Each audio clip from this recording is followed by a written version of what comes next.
Opa, amigo. Tudo bom? Como é que tá, Jorginho?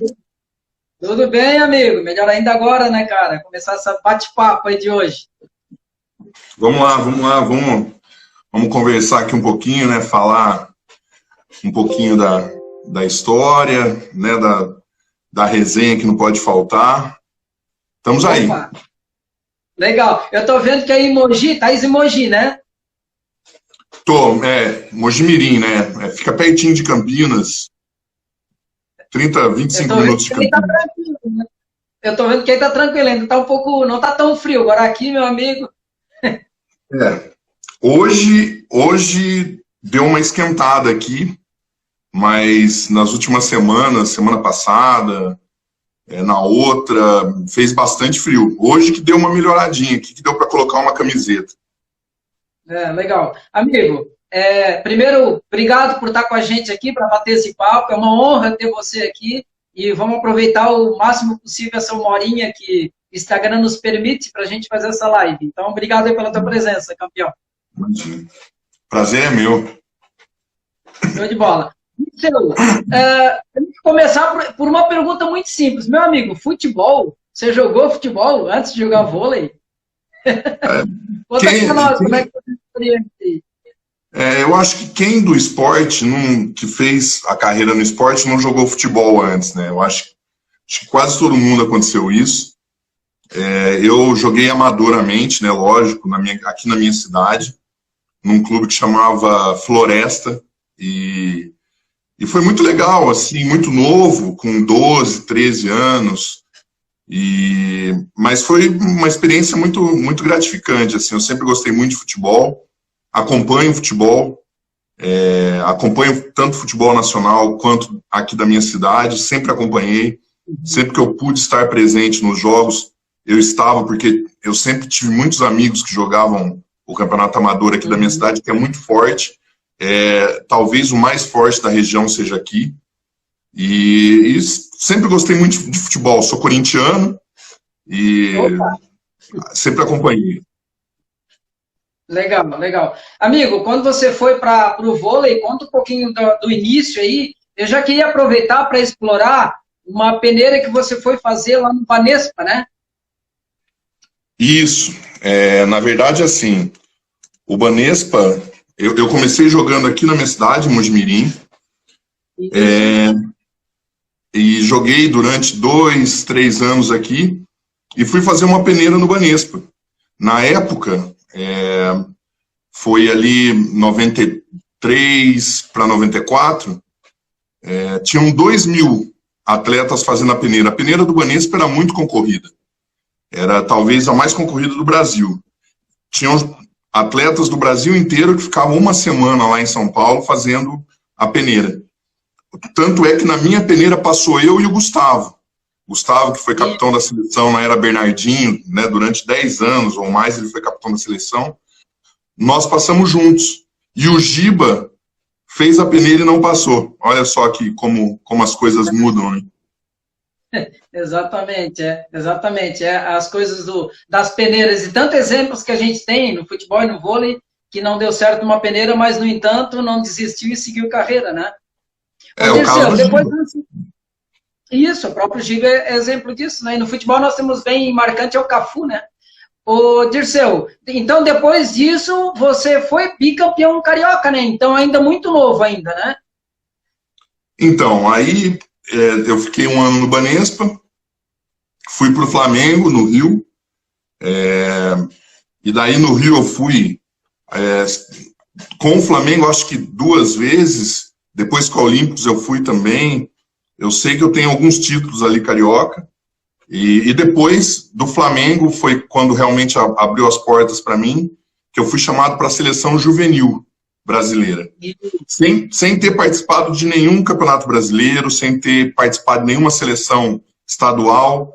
Eu era meio aquele patinho feio ali que veio do nada e por causa de um jogo que eu fiz pelo Flamengo contra a seleção brasileira juvenil que estava começando a se preparar para o Mundial, em um jogo o Marquinhos Lebach, que era o técnico, resolveu me convocar e eu fui dentro daqueles 21 convocados primeiro e fui ficando até ir para o Mundial. Sim. Aliás, o Marquinhos é um multicampeão na seleção infanto-juvenil, né? O cara tem nossa, trocentas medalhas lá de ouro com a seleção infanto e juvenil, né? Então ele tem um papel muito importante, né, Dirceu? Na seleção, quando a gente fala seleção, a gente logo vai para o ícone, que é a seleção adulta. Mas quem prepara antes, esse cara tem muito valor, né? Porque ele faz toda uma preparação para depois, quando chega no adulto, então teve as categorias de base, digamos assim, né, amigo? Todos nós, tantos que não foram campeões olímpicos, que é o meu caso, mas que teve uma carreira vitoriosa dentro do vôlei, e os campeões olímpicos passaram na mão do Marquinhos. Então, Giba passou, Gustavo passou, Ricardinho passou, Rodrigão passou, André Nascimento passou, Negrão passou, Negrão passou, Pratandi. Então, assim, ele realmente participou da construção desses atletas na fase que eu acho mais importante, que é lá no começo. Se esses atletas conseguiram chegar numa Olimpíada, conseguiram ganhar uma Olimpíada, é porque realmente eles tiveram uma base muito forte, que o trabalho de base do Marquinho e da comissão técnica dele era muito forte. Então, ele preparou bons atletas e que conseguiram fazer campeonatos excepcionais, né? Eu fico até preocupado porque parece que eu não vejo mais tanto empenho e também tanta preocupação com as categorias de base. Era uma coisa que eu ia te perguntar mais à frente, com relação à base, mas já antecipando, a gente percebe mesmo isso, né? Deixa eu só dar uma boa noite rapidinho para a galera que entrou depois. A Rose, boa noite, o Pinheiro, Gilberto, João Pedro, legal, Maia, Matheus, Edenilson, Rodrigues, o Edinho, Fábio, oi Fábio, amigona, cliente, show de bola, tá todos vocês aí com a gente, Teinha. E aí, eu já ia emendar com uma pergunta, amigo. Daí você foi para a Malásia nesse Mundial Juvenil, né? Isso. Nós nos preparamos. Então, aí eu fui convocado. Isso. Começaram os cortes, de 21 foi para 18, para 15, foi descendo, até ficar os 12, e eu acabei ficando, mesmo não tendo participado de nenhum campeonato grande de seleções estaduais, né, que é o brasileiro.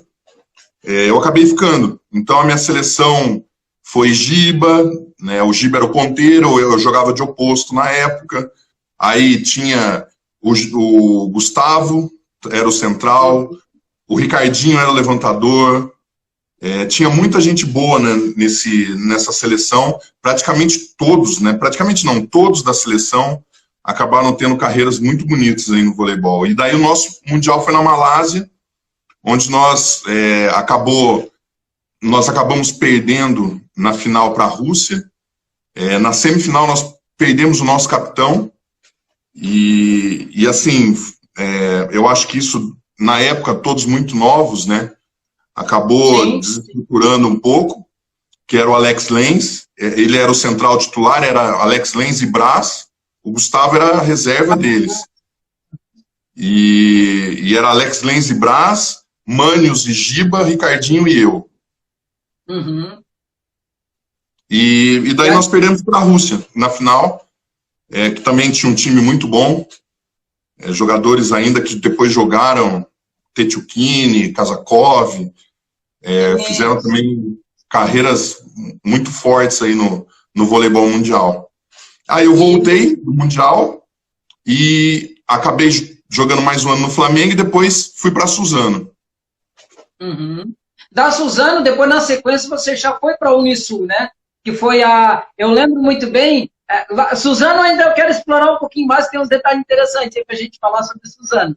Mas antes disso, eu queria falar sobre Unisul, porque tem um detalhe particular meu, porque na Superliga 99-2000, que vocês fizeram aqueles play-off com Minas, e o jogo em que, infelizmente, vocês perderam, o time do Minas, basicamente, era o time que depois, posteriormente, foi campeão mundial, foi campeão em Atenas, na Grécia, né? Eram os dois ponteiros, era o Dante e o Giba, o oposto era o Nascimento, o levantador Maurício, que iniciou com o Rafa, mas depois o Maurício entrou, porque o jogo começou a apertar, colocou o Maurício, e os dois centrais, o Henrique e o Anteller, né? Então, era basicamente o time que foi para a Antena depois. E do lado de cá, do nosso time na Unisul, eu estava lá nesse jogo, por isso que eu disse. Eu estava naquele ginásio. Estava assim, Carlos Alberto Campos, é o ginásio do lado do Campo Figueirense. Isso. Aquele ginásio lá. E do nosso lado, meu amigo, aí era você e o Mânio, não, era você e o Ponteiro, não era o... Ai, meu Deus, agora falta o Índio, não era o Índio. Idney, isso mesmo. E o Ricardinho, levantador, né? E o Kid de saída. Então, aí tinha os dois finais, as finais foi dois times que basicamente era o que era a seleção naquele momento, né? Fala um pouquinho, amigo, daquele momento, daquele jogo. Você recorda dos momentos daquele jogo? Então, na verdade, assim, o que aconteceu foi que aquele time era Olímpicos. Nessa trajetória de 99 2000, nós jogamos metade do ano no Rio de Janeiro. Acabou o Campeonato Carioca, veio a notícia para a gente, do Joca, que era o nosso supervisor, que a equipe estava sendo transferida, a equipe da Olímpicos estava indo para Santa Catarina, em Florianópolis. E que mudaria o patrocinador, não seria, a Olímpicos não seria mais o patrocinador master, que é aquele patrocinador que leva o nome do time, e que seria a Unisul, que estaria fazendo essa parceria, né, com a faculdade, e aí se transformou em Unisul. Tinha o Douglas Chiarotti também. Era uma equipe muito boa também. Infelizmente, nós perdemos por Minas, que também mereceu o título, né? Tem que ser bem honesto com isso. Eles jogaram muito bem naquela temporada. Nós ainda nos adaptando ali à mudança, de sair do Rio com uma torcida formada. Mas, assim, o lance da torcida foi o que menos pesou. Porque quando eu cheguei em Florianópolis, eu não conhecia Florianópolis, nunca tinha ido a Florianópolis. Só que eu sabia que era uma cidade muito voltada para o Avaí, para o Figueira, né, para o futebol, e para os esportes mais radicais, né, surf, né. E nós, né, não só eu, nós ficamos ali ainda tentando achar será que vai dar certo? Será que a cidade vai abraçar? Foi de imediato. Eu não lembro de um jogo nosso com o ginásio vazio. Então, assim, o povo de Florianópolis realmente adotou o time. E nós ficamos tão conhecidos na cidade quanto os jogadores do Figueirense e do Avaí. Né? A gente está na praia, as pessoas pararem para falar com a gente, ou no shopping, parar para falar com a gente. Então, assim, foi espetacular como né, as pessoas de Florianópolis adotaram a equipe. Mas, no final das contas, nós fizemos uma boa temporada, ficamos com vice-campeonato, que é importante também. Claro. E depois, né, depois aí a história continua se desenrolando. Eu acabei jogando 8 anos em Florianópolis, né, tanto na Unisul, quanto na CIMED, quanto no Imperatriz. Juntando todos os times, eu acabei jogando 8 anos. E foi uma cidade maravilhosa. Ô, Dirceu, eu falei desse detalhe porque olha que interessante. Você fez, nessa liga de 99-2000, você fez 474 pontos, foi 385 de ataque, 40 de bloqueio e 49 saque, cara. Tu tinha um saque, né, o perdão da palavra, estamos só adultos aqui, né, nós tínhamos um saque muito fodido, cara, pro outro time. Então, foi muito... isso, acho que era uma das tuas marcas, né? Você atacava muito pra caramba, mas o teu saque quebrava, né, amigo?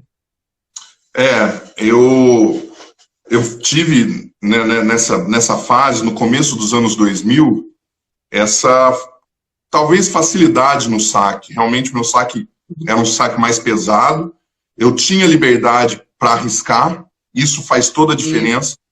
Né? Outros sacadores davam uma segurada com saque flutuante e eu ia para o viagem e ia com tudo. Se errasse 3, 4 saques, não tem problema, vai com tudo. E isso é uma coisa que facilitou muito para mim. Eu não posso falar que foi só mérito meu.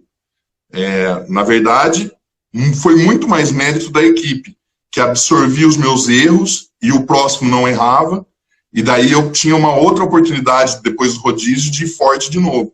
Isso fez com que eu tivesse uma sequência boa de saque nessas primeiras 3, 4 temporadas, tanto que depois eu ganhei como melhor saque.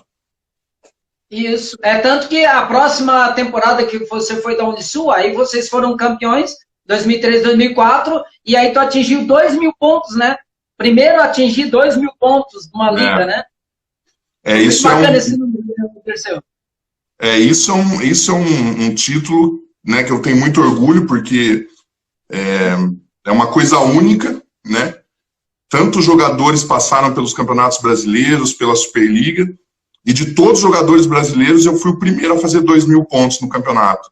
Então, eu fiquei muito feliz. Na época, eu ganhei uma placa no ginásio lá em Floripa, e a Virna, que era da seleção feminina, ganhou no feminino como a primeira mulher a fazer 2.000 pontos, foi a Virna. Então, são dois títulos aí, né, no masculino e no feminino, que eu tenho muito orgulho de ter sido o primeiro no masculino. Que legal. E falando em saque pedreira, depois teve todo o histórico teu pela seleção, e aí eu queria já explorar um ponto específico, que é quem era a maior pedreira na tua época na seleção, meu amigo? Era Itália, Cuba, ou Rússia ou Estados Unidos? Eu acho que esses 4 eram os mais pesados, cara, na época de você ali, né? Isso é uma coisa que nas minhas lives a gente tem comentado com os outros amigos que jogaram comigo, que hoje em dia nós temos aí equipes muito fortes, né? A Rússia continua sendo forte, a França acabou despontando como uma seleção, né, muito forte, o Brasil, claro, sempre ali em primeiro, mas na minha época tinham ali 7, 8 seleções que eram pedreira. Não tem como falar essa ou aquela. Você pegava a Itália, Bernardi, Papi, né? Era impressionante. Aí você ia para a Rússia, mesma coisa. Kazakov, Tetchukini, né? Aí você ia para os Estados Unidos, ia jogar contra os Estados Unidos. Ball levantando, Stanley de oposto, Hoff no meio. Então, assim, era impressionante. Como até com a Argentina. Tu chegou a pegar o finalzinho do Kurt Killer, né? Não, ele já tinha parado, né? Já tinha parado, já estava jogando na areia quando eu comecei. Mas eu assim, era muito... Aí tinha Cuba, os Hernandes, o Thiago eu peguei, né? O Despanha eu peguei o finalzinho, mas aí depois os outros jogadores que vieram ainda com a mesma força. Então, assim, tinha a Holanda, que era muito forte na época. Então, eram 7, 8 seleções que você não tinha refresco, né? A gente ia jogar uma Liga Mundial, não tinha refresco, não tinha essa, agora eu vou pegar a Espanha, que era um pouquinho menos, mas tinha o melhor jogador do mundo na época, que é menos forte. Aí depois você pegava Holanda, Pascoal, Cuba, né? Estados Unidos. Tinha o Pascoal, né? Pascoal, que era o cara de referência na Espanha, né? Sim, no mundo, ele foi considerado o melhor jogador do mundo. E daí... E aí, quando a gente achava que ia ter um refresquinho, que ia jogar contra os nossos irmãos, tinha uma seleção pesadíssima, com Milinkovic, com Weber, né? Então, assim, era muito difícil. Na minha época era muito difícil, e era muito difícil estar na seleção. Porque eu disputava, na minha posição de ponteiro, eu disputava com Tandy, disputava com Giovanni, disputava com Giba, Nauber, depois chegou o Dante, era pedreira também. Isso. E tem um detalhe, né, Dirceu? Você pegou a época, ainda que um pouquinho antes, né? A época que não tinha o líbero, né? E eu lembro que muitas funções ele era meio pulverizado, porque a gente via Carlão batendo meio de rede e batendo ponta, né? A gente via Marcelo Negrão batendo meio e batendo saída. Então não era, tinha essa peculiaridade, né? Hoje não, hoje é bem específico, né? Existe o líbero para passar, o meio não precisa passar mais, ele já sai e já descansa. Então, apesar de que a dinâmica é outra também, né, amigo? Então, tinha essa diferença, né? E você pegou os dois, né? Pegou a mudança sem líbero e pegou a mudança com o líbero, né? Como é que foi essa adaptação? O que eu posso falar para você é que, tecnicamente, eu acho que se perdeu muito. É o que você falou, um jogador antes, ele tinha que saber jogar de oposto e tinha que saber jogar de ponteiro. Ele não teria que ser o melhor, mas ele teria que saber jogar. O central, a mesma coisa, os centrais passavam, né? O Carlão, que depois jogou tantos anos de ponteiro, na seleção foi fazer meio, né? Porque tinha o Marcelo Alegrão de oposto, tinha o Tan Giovanni na ponta. Então, assim, nessa época, né, realmente os jogadores, tecnicamente falando, eram... o meu modo de ver, porque eu joguei até 7 anos atrás, mas eram muito melhores tecnicamente, muito melhores. Um central, nessa época, sobrava uma bola para o central dar um toque, ele dava um toque tranquilo. Hoje em dia, às vezes eu estou assistindo o jogo, o central dá um toque, a bola sai para trás, sai baixa, ou sai muito alta. Você vê que o central, hoje em dia, o negócio dele é bloquear e atacar, e se puder sacar. Mas o importante para ele é bloquear e atacar, ele só se preocupa com isso. E antes não, antes o central tinha que defender, o central tinha que passar, e isso faz com que você vá se aprimorando tecnicamente, fazendo as outras coisas, né? O desenvolvimento do outro, né? Eu costumo usar uma analogia, Dirceu, e aí, claro, você como profissional do esporte, para ver se faz sentido ou não. Eu costumo fazer analogia no corpo humano, as funções do corpo humano, pelo vôlei. Então, por exemplo, o meio de rede é o pulmão do time, porque se ele não jogar, o time não respira direito, é o tempo todo abafado, porque o cara tem que bloquear e tem que tocar nas bolas, né? Os ponteiros e as pernas do time, porque tem que fazer o time andar, senão o time para. Se o ponteiro não jogar, o time não anda. O líbero tem que ser as mãos do time, né? Porque tem que botar a bola na mão do adversário, do levantador, para ser o mais parcial o tempo todo, se possível, né? E o levantador é o cérebro do time, que é o cara que tem que pensar pelo time, né? Então hoje está muito redondinho, cada um com uma função específica, né? Aí, Dirceu, eu queria emendar com uma curiosidade. Aí você foi para a Grécia, foi jogar no Olympiacos da Grécia, e, cara, aí lá você pôde também jogar com os caras, porque a Grécia acabou trazendo muitos atletas de fora, né? Esse clube é o clube, eu acho que mais conhecido da Grécia. E como é que foi isso? Você pegou muito cara olímpico que jogou contigo no time da Grécia, no Olympiacos? Então, na verdade, assim, no ano que eu fui para a Grécia, nós tínhamos acabado de ser campeões em Florianópolis, né? Nós fomos campeões com a Unisul, foi o primeiro título ali de Floripa, né, com a Unisul. Nós fomos campeões, eu recebi uma proposta para ir para Suzano, só que nesse meio tempo eu recebi a proposta da Grécia, do time do Olympiacos, que foi por indicação do Milinkovic, né? O Milinkovic tinha sido contratado por eles, depois de ter sido campeão na Unisul. Oposto, né? Argentino, né? Que foi o melhor do mundo também. Foi o melhor do mundo. E chegando lá, eles perguntaram para o Milinkovic que eles precisavam de um ponteiro, quem que o Milinkovic indicaria. Eu fiquei muito feliz de ele me indicar, porque ele poderia ter indicado um parceiro dele da seleção argentina, por exemplo. Sim, né? Um amigo talvez de muito mais anos, mas não. Ele me indicou, ligou para mim e falou, olha, eu quero que você venha. E daí eu fui, né? Também foi uma temporada muito bacana, ganhamos uma Champions League lá com o time do Olympiacos. Só que também tinha um outro time muito forte, que era o time do Panathinaikos, né? Olympiacos e Panathinaikos são as duas principais equipes. É verdade, tem o Panathinaikos, né? É verdade. Uhum. E no Panathinaikos tinha o Stanley e o Ball. O Ball, levantador da época da seleção americana, e o Stanley, o oposto. Então, foi bem pedreira. Eles ganharam o Campeonato Grego.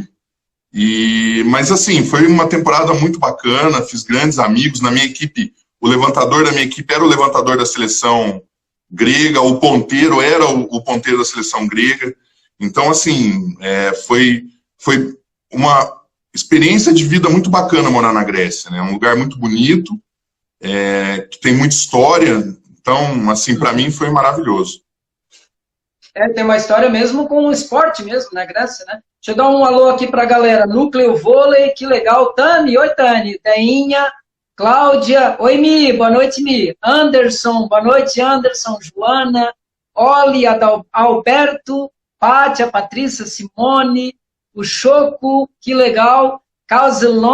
Calzone, Rico, o Edinho, o Maicon, a galera toda aí com a gente. O Aurélio, o Luciano, que legal. O Marcos, opa, professor. O Marcos é o pai do Milão. O Aurélio que jogou comigo, né, durante muito tempo em Floripa, um cara também apaixonado pela cidade como eu.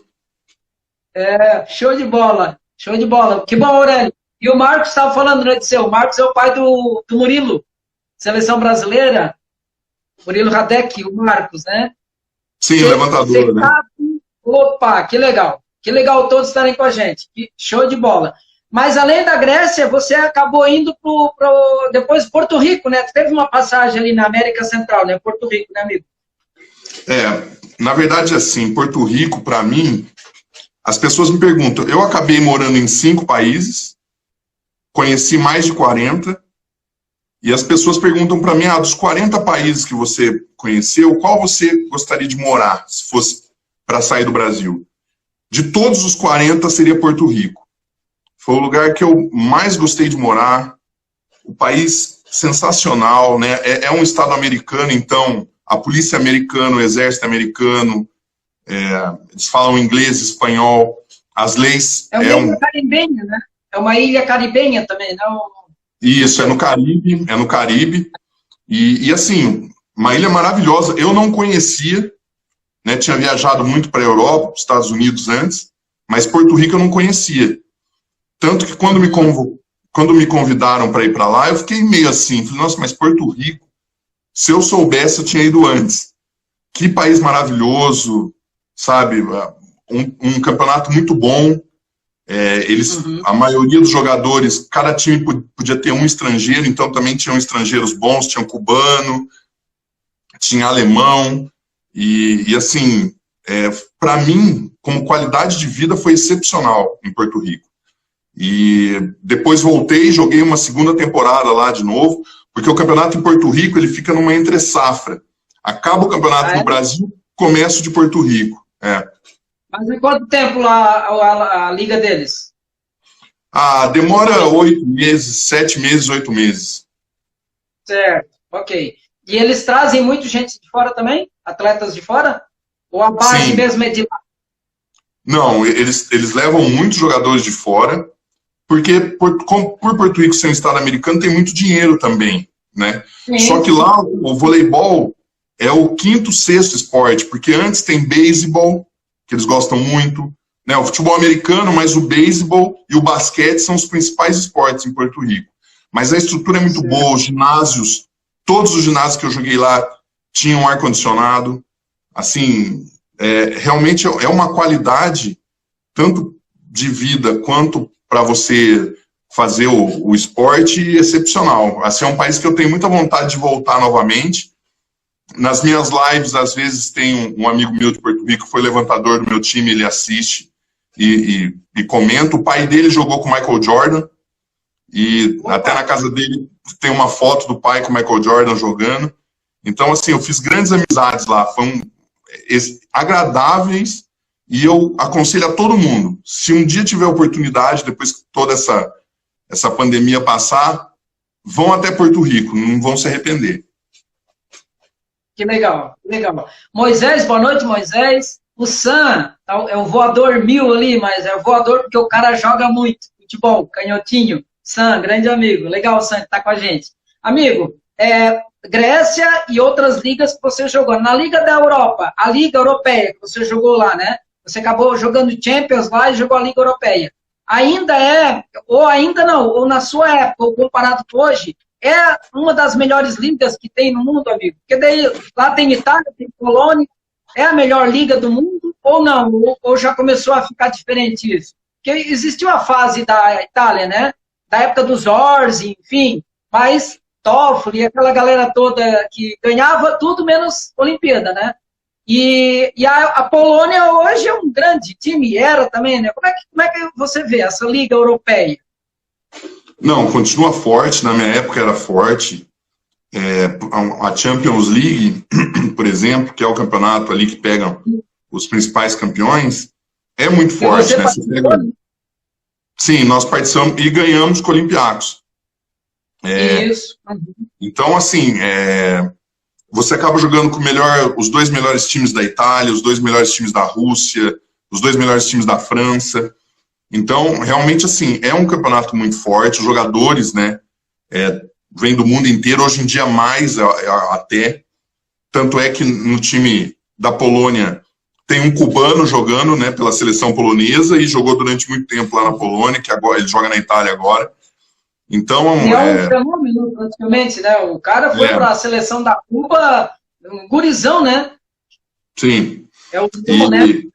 Não, mas é muito forte. Os campeonatos dos países também são campeonatos muito bons.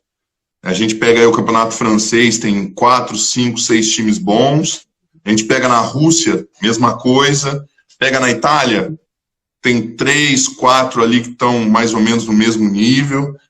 Então, não tem jeito, né? O campeonato, quando junta todas as equipes, fica muito forte.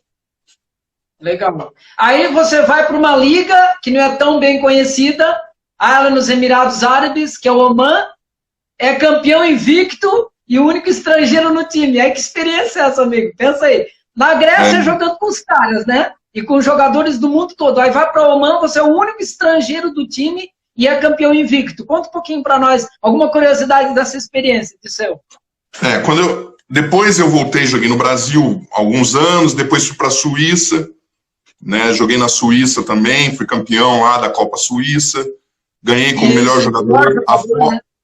A foto que você postou da chamada da nossa live é na Suíça, né? E depois eu acabei indo para Oman, foi onde eu encerrei minha carreira.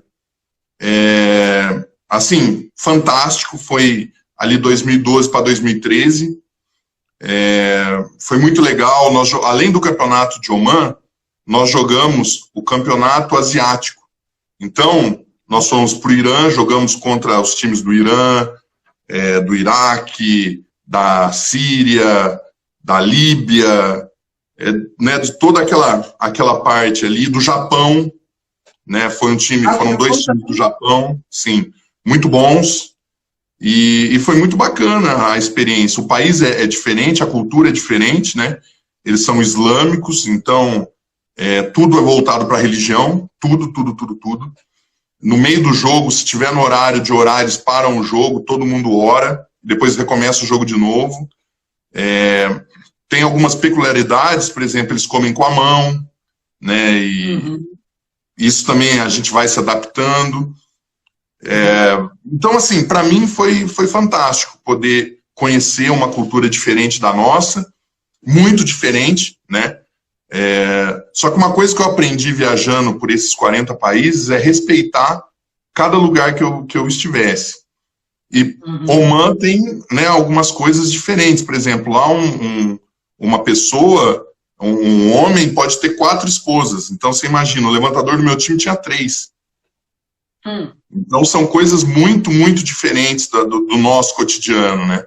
Mas para mim foi uma experiência fantástica. Legal. Você falou deixa eu só mandar um beijo para minha filha Liz, que entrou. Beijo, filha. Oi, Liz, boa noite, que legal estar com a gente. Aliás, você tem um casal, né? Tenho o Enzo, né, que é o meu filho mais velho. Meu filho mais velho tem 16 anos e eu tenho a Liz de 10 anos. Isso, eu ia te perguntar mais à frente, já que você está falando deles, eles têm esse cunho para o esporte, eles vão seguir a carreira aí contigo, na mesma modalidade ou não? Eles, a pegada deles é outra, não é tanto para o esporte, profissionalmente falando, né? A Liz ainda não dá para falar, porque ela é muito nova, né? Tem 10 anos, ela gosta muito de cantar, talvez ela vá para o mundo artístico, não sei. E o Enzo, ele é muito focado em estudo. Então, ele já está pensando no vestibular, né? Ele está no 2º ano, mas já está pensando no ano que vem. Ele quer fazer relações internacionais, então É um moleque muito voltado para o estudo, muito inteligente. Mas a gente não força nada aqui em casa. Eles vão seguir o que eles desejarem, né? Eu nunca fui a favor do pai ficar, não, você tem que fazer isso, eu fui jogador de vôlei, você tem que ser do esporte. Não, eu deixo livre. Cada um vai escolher o caminho que vai fazer, né, fazê-lo feliz. Show de bola. Que legal, que legal. Ó, a Conrado entrou um pouquinho ali da Liz, Conrado, Talo, a Dani, depois a tem Dani o Dadá. Beijão, Opa, Dani. a Dani é o quê, Dirceu? A Dani é daqui de Mogi, amiga da minha esposa. Beijão pra Dani, Toledo. Opa, Dani, legal, que legal vocês ficaram, gente. Alan, grande amigo meu de Canoas, Rio Grande do Sul. Legal tá aqui, Alan. Fran, a Fran é minha coach, astróloga. Fran da Itália, acompanhando gente aí, que legal. Que bacana. Fiquei muito no... Você falou que tem um amigo de Canoas, fiquei muito no Canoas Parque Hotel. Opa, o Alan, ele é advogado lá em Canoas. Isso, pela Ubra, né? Sim. Aí quando tava na Ubra, você ficava no hotel? Era isso? Não, eu ia jogar contra a Ubra, contra a Frango Sul, e daí nós ficávamos no Canoas Parque Hotel, que fica naquela estrada que vai de Porto Alegre e vai até Bento Gonçalves, não, São Leopoldo, e vai embora, né? Isso, exatamente. Não, eu perguntei porque eu fiquei na dúvida, porque você não chegou a jogar na Ubra, você não jogou, né? Aqui não, joguei muito pouco. No Sul eu joguei muitos anos na CIMED, na Unisul, e por último no Imperatriz, né? Inclusive, amigo, que era uma coisa que eu queria relembrar, e a gente acabou pulando aqui, que bacana, né? O tricampeonato da CIMED, né? Que foi 2000, deixa eu só tirar o comentário aqui, depois eu faço a pergunta para o Dirceu. Que foi o 2005, 2006, foi 2007, 2008, 2008 e 2009. Tricampeonato Floripa, né, amigo? Floripa foi sensacional para mim. Eu tenho um carinho. Para mim é a minha segunda cidade, né? Eu sou daqui de Mojimirim, luto muito por Mojimirim, mas Florianópolis é a minha segunda cidade. Adoro, amo as pessoas. Fui recebido de uma maneira excepcional, como eu nunca me senti tão bem em nenhum outro lugar. A valorização que o povo de Florianópolis deu para mim assim foi impressionante. E aí eu acabei jogando 8 anos em Floripa. Sim, mas eu quero dar um testemunho particular mesmo do que aconteceu. É recíproco, amigo. Porque você, como atleta e como pessoa, cara, você era diferente. Não é que os outros não eram, mas você tinha um carinho muito especial pela gente, pelo torcedor. Eu lembro de uma passagem sua, eu acompanhava os jogos lá na Unisul, no ginásio. Mais uma vez, vocês foram disputar o Campeonato Catarinense por Floripa, o JASC, Jogos Abertos, em 2013, em Blumenau. Eu e meu irmão, nós estávamos lá para assistir o jogo. E, cara, sacanagem, né? Vocês têm que jogar às 8 horas da manhã. Era frio ainda. Para um jogador de vôlei, é meio complicado, né, cara? O cara usa a mão, frio, e jogar às 8h30 da manhã, 9 horas da manhã é complicado. E aí o que acontece? Vocês chegaram no ginásio, eu tenho essa foto, eu vou te mandar essa foto, tá? Ainda esqueci de mandar essa foto. Vocês chegaram no ginásio, cara, sentaram com a gente na arquibancada. E aí eu já encostei, você, o Badá, e aí já encostei em você, já cumprimentei, bati um papo ali, pedi para bater uma foto. Você, não, beleza, bateu uma foto, foi uma turma, eu e meu irmão e vocês, e os 4 ali, mais ou menos. O levantador é o Alessandro, que hoje é repórter do Globo Esporte. O Ale, que era o levantador. Isso então, mesmo, é recíproco, meu amigo. O carinho que você dá para a torcida retribui, meu amigo. Então, isso você tem esse mérito, entendeu? É legal o reconhecimento pela torcida, mas você é parte disso, você tem esse mérito. Porque você se deixava a gente ficar e conversar, e sem nenhuma frescura, amigo. Era bem tranquilo. Isso é muito bom, bacana. Parabéns, tá? Eu fiz grandes amizades em Floripa, e o que mais me agrada em Florianópolis são as pessoas, né? Pessoas, por exemplo, eu acabei ficando amigo do Guga, porque o Guga ia de vez em quando assistir os nossos jogos, e o Guga é o Guga, né? É o ícone de um esporte, né? Quando você fala do Pelé, você lembra futebol, você fala do Guga, você lembra tênis no Brasil. Então, E ele, com essa humildade que você falou, de chegar, de conversar, de cruzar no shopping, vão tomar um café. Então, assim, as pessoas em Florianópolis, pelo menos comigo, eu não tenho do que reclamar em nada, me abraçaram de uma maneira como filho, né? Eu tenho uma bandeira de Santa Catarina aqui em casa, guardada de quando nós ganhamos, e assim, tenho um carinho, uma saudade imensa de todo mundo de Floripa. Legal, legal, show de bola. Alan, outro Alan Soares, que legal, Alan, a Cal, a Marisa, grande amiga minha de Criciúma, Marisa Freitas, o Henrique. Alan, o Alan, grande jogador, dava muita porrada, era oposto. Ah, o Alan, aquele oposto? Opa, que legal, prazer, Alan, tá com a gente aqui. Amigo, algumas referências. Um cara mais técnico. Eu vi uma entrevista tua, eu acho que foi numa live, você comentou que o Tandy era um cara muito técnico. Você dá um exemplo que a galera ficava sem jogar um tempo, quando voltava tinha que fazer tudo uma preparação. O Tandy não, cara, ele voltava afinado. Né? Conta um pouquinho para nós sobre isso, amigo. O Tandy, o ponteiro da seleção, campeão olímpico em 92 em Barcelona. É impressionante, né? O Tandy realmente, ele é fora da curva, como falam, né? Ele, o Naubert também, o Naubert é um cara também muito técnico.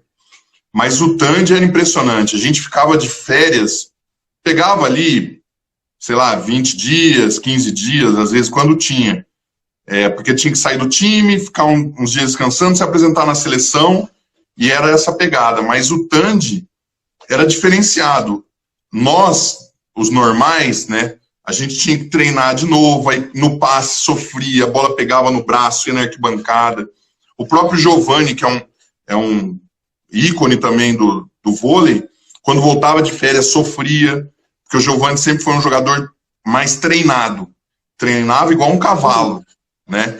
O Tandy era mais morcegão, ele mesmo na live que eu fiz com ele reconheceu que ele era mais preguiçoso, mas ele era preguiçoso por causa disso.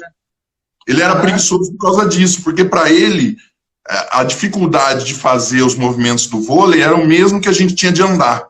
Não tinha dificuldade nenhuma para ele. Então a bola vinha nele, ia no lugar certo. Ele nunca foi um jogador de saltar muito, então ele ia na habilidade. Então, de habilidade, o jogador mais impressionante que eu vi, que eu joguei contra, assim, e joguei junto, realmente de habilidade foi o Tandy, um cara excepcional. Fora da curva, né? Ele era demais, tecnicamente falando, eu nunca tinha visto e nunca vi depois coisa igual. Eu vi jogadores muito bons, por exemplo, o Giba, né, um jogador baixo para os padrões do voleibol mundial, e, no entanto, foi melhor jogador do mundo várias vezes. Por causa disso. Aliás, ele detém um recorde interessante, que toda a competição que ele foi campeão, ele foi eleito o melhor jogador, né, na competição. Então, poucos conseguem isso, né? Oi, Dirceu, te dou uma boa noite para o Fernando, para a Carla, advogada, amiga minha. Fernando, que é meu amigo de infância. Fernando Secão, meu amigo de infância. Abração, parceiro. Tiago, jogador de vôlei, deve ser, porque tá ali. O Tiago, a figura, pelo menos, tá ali saltando, atacando, né? O Salsa, né? Joguei muito contra. Nós não jogamos juntos, mas joguei muito contra ele. Show de bola, que legal, que bacana. Amigo, nós estamos aí com 15 minutos para finalizar a nossa live, mas tem muita coisa. Eu estava buscando referência, e aí eu quero tocar um pouquinho mais na resenha agora, porque, cara, o Max foi o mais parço seu e foi também o mais corneteiro ou não? Porque pensa numa figura, né, Terceiro? Não dá para falar que foi o mais parceiro, porque eu tive inúmeros parceiros no vôlei, né? Amigos meus, que hoje em dia eu considero como se fossem meus irmãos, mas o Max, sem dúvida nenhuma, está entre os mais engraçados e mais companheiros de fazer festa por aí que eu tive na vida do vôlei. Um cara sempre muito animado, eu acho que você acompanhou um pouco da live dele, um cara, né, um cara muito brincalhão, fazia isso no treino. Nós jogamos em Suzano, que era uma cidade um time muito difícil de jogar, uma cidade muito boa, mas um time muito difícil de jogar. Não era qualquer um que jogava em Suzano. E o Max tornava esse ambiente mais fácil, né? Na época, a exigência de Suzano era mais do que da seleção brasileira para um atleta. Então, realmente, tinham épocas do ano que você ficava meio estressado, já não ia com aquela vontade para fazer o que tinha que ser feito. E aí tinha o Max lá que quebrava esse gelo.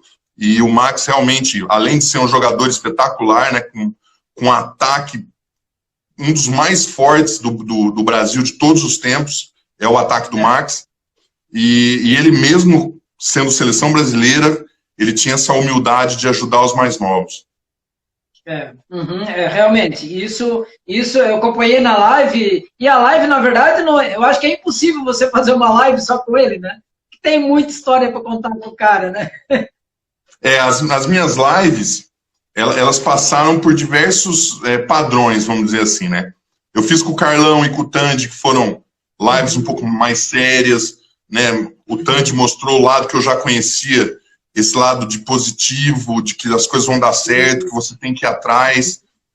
Aí, depois, a live do Serginho, do Escadinha, com o Max, já foi, né, como dizem lá no Sul, no Rio Grande do Sul, já foi mais chinelão, né, contando o lado B do voleibol, né, não é aquilo que todo mundo está acostumado, contando um pouco dos podres de um, de outro. Bastidores, né? Nós acabamos passando aí por várias resenhas interessantes, né? E sem dúvida nenhuma, do Max, eu já sabia, porque eu conhecia a fera, eu sabia que ele ia falar algumas coisas e fiquei torcendo para ele não falar outras, mas ele foi muito bom, um cara muito bacana.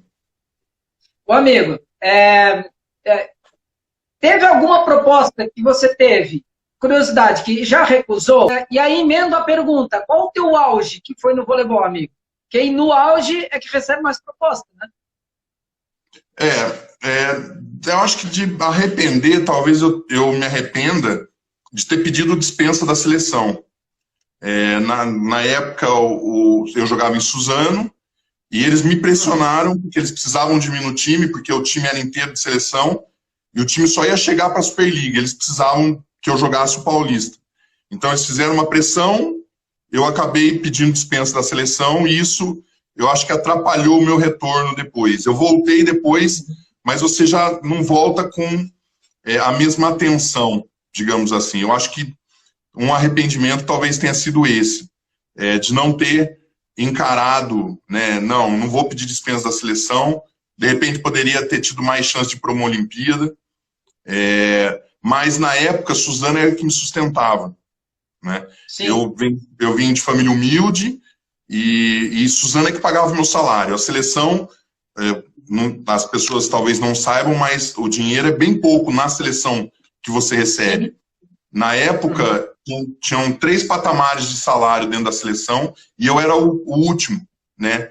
Por mais novo, tá chegando ali. Então, eu pensei em mim, né, na minha família e acabei pedindo dispensa. Talvez poderia ter tido uma outra oportunidade, mas na época foi o que, para mim, pesou mais, né? Eu não poderia me dar o luxo de perder o meu salário de Suzano para arriscar na seleção, sendo que na minha posição tinha Tandy, Giba, né, Giovanni, ia ser uma disputa muito ferrenha ali, né? Certo. Ô Dirceu, com essa pandemia, com toda essa paralisação que afetou todos os segmentos de negócios e no esporte de uma forma bem agressiva mesmo, né? Porque o esporte é massa, é público, e basicamente não se pode ter pessoas aglomeradas, né? Você acha que o fato de os países da América do Sul, por estarem agora há pouco entrando na pandemia, e já os europeus estão saindo, estão voltando às atividades normais, você acredita que isso vai trazendo para o vôlei, tá? Você acredita que os países da América do Sul vão ser prejudicados lá em Tóquio 2021? É difícil falar, mas vai depender muito quanto tempo vai demorar para voltar aqui, né? Então, a gente não sabe ainda, né? Então é difícil você prever. Se demorar muito, com certeza vai afetar, porque o trabalho lá já vai ser executado de novo, eles vão começar do zero, né? Mas eles vão começar do zero antes. E nós vamos começar do zero depois. Então, tudo vai depender de como as coisas vão progredir aqui no Brasil. Se voltar, por exemplo, no próximo mês, já não dá tanta diferença assim, não acredito que dê tanta diferença. Mas se demorar mais 2, 3 meses, aí pode pesar assim, para o trabalho da seleção para, né, a próxima Olimpíada em Tóquio.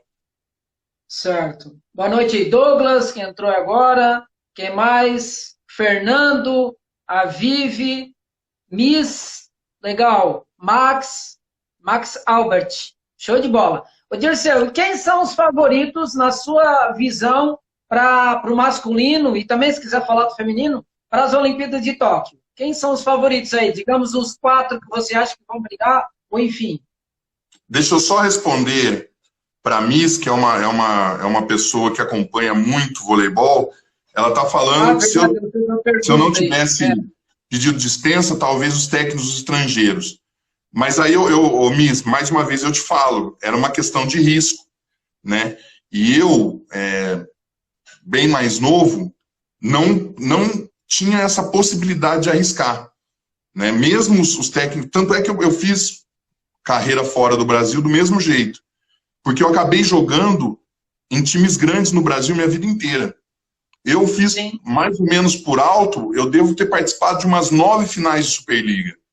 E isso me deu uma visibilidade muito grande, né? Das 9 eu ganhei 5. Então, você tem que abraçar o que você tem, né? Na época eu tinha o salário de Suzano, que era o que me sustentava. E se eu fosse para a seleção e fosse cortado depois? Eu teria perdido o meu salário, que era o que me sustentava, e ia ser cortado da seleção. Quem é que ia me pegar? Né? Então, assim, eu ia ficar 1 ano parado. Então, é por isso que eu falei, talvez seja um motivo de arrependimento, porque eu não sei o que teria acontecido. Mas, na época, era o que eu tinha, e eu me agarrei no que eu tinha, né? Agora, você perguntou, o Brasil, para mim, é sempre favorito, né? Eu acho o time da Polônia um time perigosíssimo, e da França. Eu acho que são... O Kurek que ainda ajuda, né, cara? Aquele cara não para de jogar no Kurek, né? E é bom. Aquele cara destruiu a gente no Campeonato Mundial de 2000, agora vai me falhar a memória, 2018. O Campeonato Brasil era o favorito, mas o cara jogou sozinho praticamente, destruiu. O Kurek tá jogando muito ainda, né, cara? E o Kostis e o Monteiro, né? Mas o time da Polônia, sim, é um grande time. Eu acho que os principais times estão ali: Brasil, Polônia, França, Rússia e Itália. Se eu fosse falar, né, ali no final, eu acho que seria isso. O Henrique está falando aqui, a CBV que deveria fazer um calendário né? compatível. Seria uma alternativa, né? Seria uma alternativa. O problema é a televisão, né? No final das contas, Henrique, o que comanda o vôlei não é nem a CBV direito, é a televisão, né? Tanto é que não se faz mais a final em melhor de 5, melhor de 7, como eu já joguei. A final é um jogo só e acabou, né? Há anos tem sido assim. Tudo por causa da TV. Então, nós estamos à mercê da televisão. Infelizmente, né? Renata, boa noite, Renata. Que legal. Amigo, estamos a 5 minutos para finalizar a nossa live. Essa pergunta não tem como eu não te fazer. O teu Dream Team, cara. Quem seria o teu Dream Team? Pode ser estrangeiro, pode ser cara que já parou de jogar, mas você tem que ser um dos ponteiros. E aí? Não dá. Não dá. Eu tenho que ser honesto, então, né? eu vou te dar 2 opções. Você como um técnico de fora, e aí escolhe o teu Dream Team, o teu time dos sonhos, os 6, os 7, né? Um líbero, né? E você também de ponteiro. Aí eu te deixo à vontade para falar pra gente qual é a tua preferência aí. Cara, assim, mais uma vez é uma pergunta que não tem como eu te responder direito. Por quê? Eu joguei, graças a Deus, eu joguei com os melhores, né? Junto. Então, assim, como é que eu vou montar um time? Eu vou te dar um exemplo como essa pergunta é difícil. Levantador. Eu joguei com o Talmo, eu joguei com o Leandro, eu joguei com o Maurício, eu joguei com o Ricardinho, eu joguei com o Bruninho, eu joguei com o William. Como é que eu vou montar um time e vou deixar um desses de fora, né? Aí vamos ver aí os ponteiros. Giba, Giovanni, Dante, Nauber, Tandy. Então, quer dizer, é difícil. Óbvio que tem alguns jogadores, por exemplo, o Tandy com certeza estaria numa ponta. Porque eu acho ele excepcional, né? Mas o Milinkovic, por exemplo, o cara, ele levou um campeonato, ele mesmo, porque na Unisul ele era o carro-chefe, mas ele joga de meio também. E joga tão bem de oposto quanto de meio. Joguei com o Weber também. Isso na seleção, né? O Weber, levantador, ele usava ele no meio de rede também na seleção argentina, né? Então o cara era polivalente. Mas assim, eu acho que de ponteiro, realmente o Giba e o Tandy são assim excepcionais. De oposto, piorou, né? Porque eu joguei com o Gilson, joguei com o Max, joguei com o Negrão, né? Tantos opostos aí que passaram na minha vida. Então, para você ver como era o nível na época que eu jogava, é muito interessante, porque o nível era muito forte, né? Tinham 5, 6 equipes muito parelhas. Não tinha essa, sabe, igual hoje em dia, Taubaté, Cruzeiro e SESI. Estão ali mais, né? Na minha época, não. Na minha época tinham 6 equipes, 7 equipes muito fortes. E o pau fechava mesmo, era difícil. Ali era para poucos.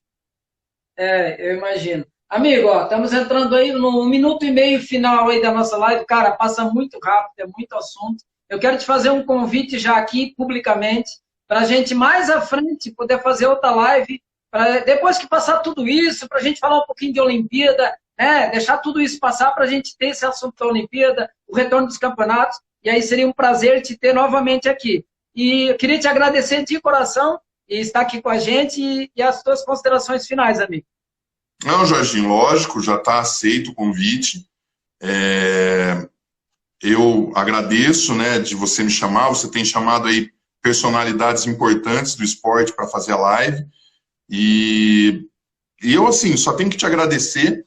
Não estou no patamar dessas pessoas que a gente conversou. Eu sou bem consciente que eu fui um bom jogador, mas eu não fui fantástico como esses outros jogadores.